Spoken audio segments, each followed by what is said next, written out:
청취자 여러분, 안녕하세요. 오늘 저희가 함께 깊이 파헤쳐 볼 주제는 바로 치즈의 효능입니다. 여러분께서 보내주신 다양한 기사 또 연구 자료들을 바탕으로요, 단순히 맛있는 음식을 넘어서서 치즈가 가진 건강상의 이점들을 한번 속속들이 살펴보겠습니다. 맛있지만 뭔가 살찔 것 같기도 하고 아니면 뭐 뼈에 좋다는 그런 막연한 기대감도 있고 치즈를 둘러싼 여러 이야기들 속에서 과연 치즈는 우리 건강의 친구일까요? 아니면 적일까요?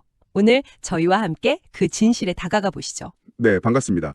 정말 흥미로운 주제예요. 특히 한국 성인 1인당 치즈 소비량이 10년 만에 2배 이상 늘었다는 자료도 있더라고요. 그만큼 많은 분들이 궁금해하실 내용일 겁니다. 자료들을 쭉 살펴보니까요.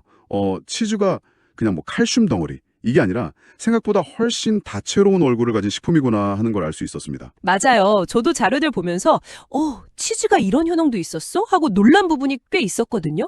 그럼 가장 기본적인 것부터 시작해 볼까요? 치즈가 우유를 농축시킨 거라는 건 뭐 다들 아는데 구체적으로 어떤 영양소들이 좀 풍부하게 들어있는 건가요? 여러 자료에서 공통적으로 강조하는 부분들이 있죠. 네, 핵심적으로는 단백질, 그리고 칼슘, 이런 것들이 풍부하고요. 지방 함량도 종류에 따라 다르긴 한데 대체로 높은 편이죠. 여기에 뭐 비타민 A나 B12 같은 필수 비타민, 그리고 특히 일부 치즈, 예를 들면 체다 치즈 같은 숙성 치즈에는 비타민 K2도 들어있다는 점이 좀 주목할 만합니다. 그리고 중요한 것은요, 최소한의 가공만 거친 자연 치즈가 있잖아요. 이게 유화제나 보존료 같은 게 첨가될 수 있는 가공 치즈보다는 이런 영양소 밀도가 훨씬 높다는 점이에요. 아무래도 우유를 그대로 농축했으니까 당연하겠죠. 못하는 점도 빼놓을 수 없죠. 치즈를 만드는 과정, 특히 발효나 숙성을 거치면서 우유에 있던 단백질하고 지방이 어느 정도 분해가 되거든요. 그래서 우유 마시면 속 불편하신 분들도 치즈는 비교적 좀 편하게 드실 수 있는 경우가 많더라고요. 그렇군요. 그럼 이제 가장 잘 알려진 효능, 바로 뼈 건강 이야기로 넘어가 보죠. 칼슘이 많다는 건 알겠는데 이게 구체적으로 우리 뼈에 얼마나 중요한 건가요? 자료들에서 그냥 뼈에 좋다, 뭐 이 이상의 이야기가 있을까요? 아, 그럼요. 물론이죠. 칼슘은 뼈의 그 구성 성분일 뿐만 아니라 뼈의 강도를 유지하고 또 나이가 들면서 생기기 쉬운 골다공증 위험을 낮추는데 정말 필수적입니다. 19세에서 50세 성인의 하루 칼슘 권장량이 한 1000mg 정도 되거든요. 근데 치즈는 이걸 채우는데 꽤 효율적인 식품이에요. 예를 들어서 단단하게 숙성된 치즈일수록 칼슘 함량이 좀 높은 경향이 있는데 그 체다 치즈 있잖아요. 그거 한 30g, 그러니까 슬라이스 한 장 정도에 칼슘이 200mg 이상 들어있으니까 상당하죠. 반면에 좀 부드러운 브리 치즈 같은 경우는 같은 양의 한 50mg 정도로 좀 더 적고요. 블루치즈 역시 소량으로도 하루 권장량의 꽤 많은 부분을 채울 수 있다고 하고요. 오, 단순히 양만 많은 게 아니라 뼈 건강 말고 다른 역할도 한다고요? 맞습니다. 칼슘은 혈액 응고 과정에도 필요하고요. 또 근육이 수축하고 신경신호가 전달되는 그런 기본적인 생리 기능에도 꼭 필요한 미네랄이에요. 그러니까 뼈뿐만 아니라 우리 몸의 여러 중요한 기능에 관여하는 거죠. 뼈뿐만 아니라 치아 건강에도 좋다는 점이 저는 흥미로웠습니다. 이건 그냥 칼슘 때문만은 아니라고요. 네, 그 점이 또 재미있어요. 물론 칼슘하고 인이 치아를 구성하는 주요 성분이니까 치아 자체를 튼튼하게 하는 건 기본인데요. 더 흥미로운 건 치즈를 먹으면 입안의 그 pH 농도 있잖아요. 이게 높아진다는 연구 결과가 있어요. 즉, 입안 환경의 알칼리성으로 변하는 거죠. 아, 알칼리성이요? 네, 이게 왜 중요하냐 하면 충치는 보통 입안의 산성 환경 때문에 생기거든요. 근데 치즈가 이 산을 중화시켜서 충치균이 활동하기 어려운 환경을 만들어주고 또 치아 부식을 막는 데 도움을 줄 수 있다는 거예요. 오. 그러니까 식후에 치즈를 조금 먹는 습관, 이게 치아 건강에 도움이 될 수도 있겠네요. 오, 식후 디저트로 치즈 한 조각이라 한번 생각해 볼 만한데요. 자, 그런데 여기서부터는 의견이 좀 갈릴 것 같습니다. 어떤 자료에서는 치즈를 다이어트나 뭐 근육 만드는 데 좋은 식품이다 이렇게 소개하는데 또 다른 쪽에서는 지방 함량이 높아서 피해야 한다 이런 인식도 강하잖아요. 보내주신 자료들도 이 부분에 대해서는 좀 다양한 이야기를 하고 있고요. 이걸 어떻게 봐야 할까요? 네, 아주 중요한 질문이 있습니다.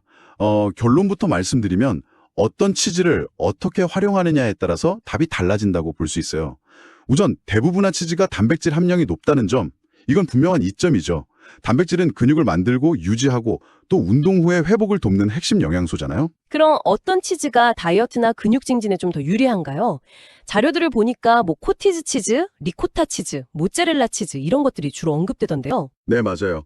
각각 특징이 좀 뚜렷합니다. 우선 코티지 치즈. 이건 저지방 고단백의 대표 주자라고 할 수 있죠. 100g당 단백질은 한 11g 정도인데 지방은 한 3, 4g 수준으로 꽤 낮아요. 특히 코티지 치즈의 주 단백질인 카제인이라는 성분은 소화 흡수가 좀 느리거든요. 그래서 근육에 아미노산을 오랫동안 꾸준히 공급해서 근손실을 막는 데 효과적이다, 이렇게 알려져 있어요. 그래서 운동하는 분들이 잠들기 전에 먹기도 하고요. 다이어트 식단에도 자주 등장하죠. 아, 카제인 단백질? 네네. 그럼 리코타 치즈는요? 리코타 치즈도 역시 상대적으로 지방 함량이 적고 단백질이 풍부해서 체중 관리에 도움이 될 수 있습니다. 리코타는 주로 우유에서 치즈를 만들고 남은 유청으로 만들거든요. 근데 이 유청 단백질은 흡수가 빨라서 운동 직후에 근육 합성에 빠르게 이용될 수 있는 류신 같은 아미노산이 풍부하다는 장점이 있어요. 아, 유청 단백질 운동하시는 분들이 많이 드시는 거잖아요. 그럼 모차렐라는 좀 다른가요? 네, 모짜렐라 치즈는 조금 다른 경우예요. 단백질 함량이 100g당 28g으로 굉장히 높긴 한데 지방 17g 하고 칼로리 약 300kcal도 꽤 높아요.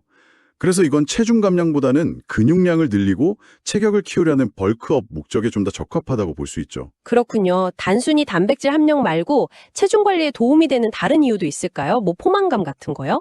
네, 그렇습니다. 단백질하고 지방은 탄수화물보다 소화 시간이 길잖아요. 그래서 포만감을 더 오래 느끼게 해줘요. 이게 이제 식욕 조절에 도움을 줘서 결과적으로 전체 칼로리 섭취를 줄이는 데 기여할 수 있다는 거죠. 또 대부분의 치즈는 혈당 지수, GI 지수라고 하죠. 이게 낮아서 혈당을 급격하게 올리지 않아요. 혈당이 천천히 오르면 인슐린 분비도 안정돼서 지방 축적을 막는 데 좀 유리할 수 있고요. 여기서도 역시 자연 치즈가 가공 치즈보다 영양 밀도도 높고 첨가물도 적어서 다이어트에는 더 나은 선택일 수 있다는 점 기억하면 좋겠습니다. 알겠습니다. 그럼 이제 장 건강 이야기로 넘어가 볼까요? 요즘 프로바이오틱스, 그러니까 유산균에 대한 관심이 정말 뜨거운데 치즈에도 이런 유익균이 들어있나요? 네, 특정 치즈, 특히 그 발효 과정을 제대로 거친 치즈에는 살아있는 유익균, 즉 프로바이오틱스가 함유되어 있을 수 있습니다. 자료들에서는 체다, 코티지, 고다, 에담, 그루예르 같은 이런 숙성 치즈나 일부 모차렐라 치즈 등에서 이런 유익균이 발견된다고 언급하고 있어요. 이 프로바이오틱스가 우리 장에서 구체적으로 어떤 역할을 하는 건가요? 장내에는 정말 수많은 미생물이 살고 있는데 유익균하고 유해균이 균형을 이루는 게 중요하거든요. 프로바이오틱스는 장내 유익균의 수를 늘리고 유해균의 증식을 억제해서 장 환경을 건강하게 만드는 데 도움을 줍니다. 결과적으로 소화를 돕고 변비나 설사 같은 문제를 개선하고 또 장 점막을 튼튼하게 유지하는 데 기여할 수 있죠.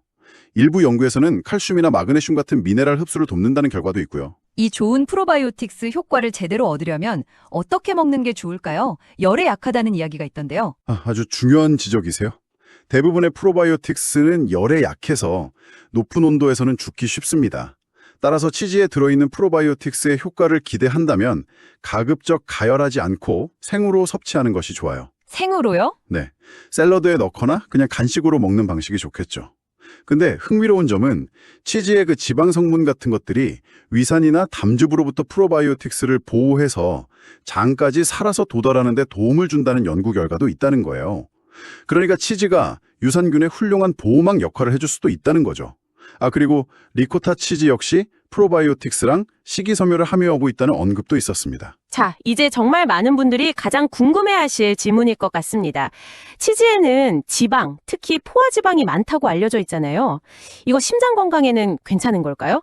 보내주신 자료들을 보면 이 부분에 대해서 약간 좀 상반된 시각도 존재하는 것 같던데요. 네, 이 부분이 가장 좀 논쟁적이고 복잡한 지점입니다. 실제로 치즈 지방의 상당 부분, 한 60% 정도가 포화지방인 것은 맞아요. 그리고 오랫동안 포화지방은 혈중 콜레스테롤 수치를 높여서 심혈관 질환 위험을 증가시키는 주범으로 지목되어 왔었죠. 그런데 자료들을 보면 치즈는 좀 예외일 수도 있다, 이런 뉘앙스가 있어요. 맞습니다. 여러 연구 결과들이 기존의 통념과는 좀 다른 이야기를 하고 있어요. 일부 연구에서는 적당량의 치즈 섭취가 심장질환 위험을 높이지 않거나 심지어는 총 콜레스테롤이나 LDL, 그 나쁜 콜레스테롤이라고 하죠. 그 수치를 약간 낮추거나 심혈관 질환 발생 위험을 오히려 감소시켰다는 결과들을 보고하고 있습니다. 특히 요구르트나 치즈 같은 발효 유제품에서 이런 긍정적인 연관성이 더 뚜렷하게 나타난다는 점이 좀 주목할 만해요. 왜 그런 결과가 나오는 걸까요? 치즈 속에 다른 성분이 영향을 주는 걸까요? 그럴 가능성이 있습니다. 예를 들어서 아까 잠깐 언급했던 비타민 K2가 한 가지 단서가 될 수 있어요. 일부 연구에서는 이 비타민 K2가 혈관벽에 칼슘이 쌓여서 혈관이 딱딱해지는 걸 막아서 동맥경화 예방에 도움을 줄 수 있다, 이렇게 제안하거든요.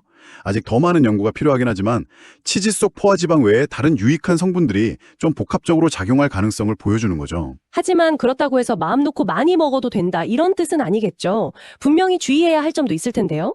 물론입니다. 가장 주의해야 할 점은 바로 나트륨 함량이요. 치즈의 그 짭짤한 맛, 그리고 보존성을 위해서 제조 과정에서 소금이 꽤 많이 첨가되거든요. 네네. 과도한 나트륨 섭취는 혈압을 높이는 주요 원인이니까 특히 혈압 관리가 필요한 분들은 꼭 주의해야 합니다. 다행히 치즈 종류별로 나트륨 함량 차이가 꽤 커요. 일반적으로 모차렐라나 스위스 치즈, 리코타 치즈 같은 것들이 상대적으로 나트륨 함량이 낮은 편에 속하고요. 제품 뒷면에 있는 영양 성분표를 확인하는 습관이 중요하겠죠. 결국 핵심은 적당량 섭취입니다. 한 리뷰 연구에서는 일주일에 약 3회분, 그러니까 1회분이 한 30g 정도 되니까 슬라이스 치즈 한두 장 정도 되겠네요. 그 정도 섭취를 권장하기도 했어요. 적당량. 네. 그리고 또 일부 자료에서는 지방이나 콜레스테롤을 너무 부정적으로만 볼 필요는 없다, 이런 시각도 제시해요.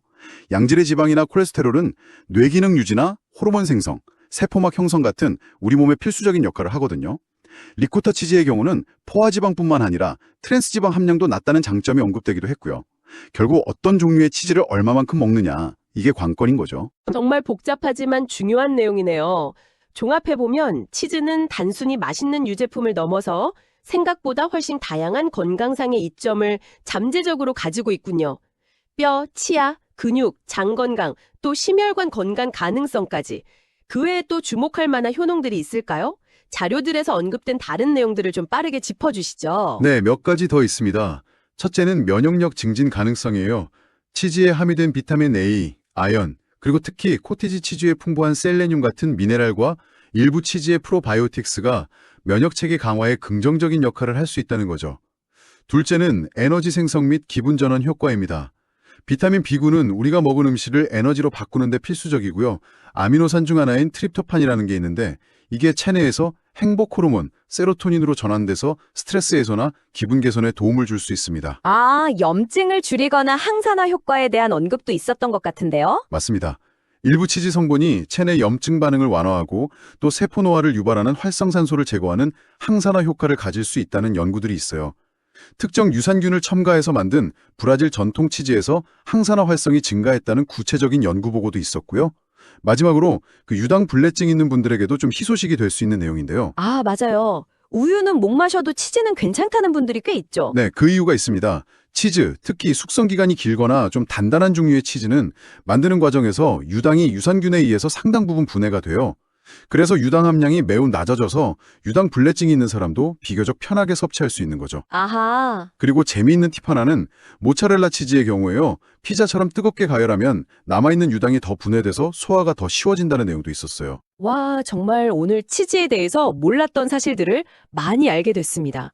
뼈와 치아 건강은 기본이고 어떤 종류를 고르냐에 따라 근육 성장이나 체중 관리에도 전력적으로 활용될 수 있고 또 프로바이오틱스를 통해서 장 건강에도 기여할 수 있고 심혈관 건강에 대해서는 논량과 주의점은 있지만 잠재적인 이점도 거론되고요. 면역력, 에너지, 기분 전환, 항산화 효과까지 정말 팔방미인이네요. 물론 나트륨 함량이나 칼로리를 고려한 현명한 선택과 적당량 섭취, 이게 핵심이겠지만요.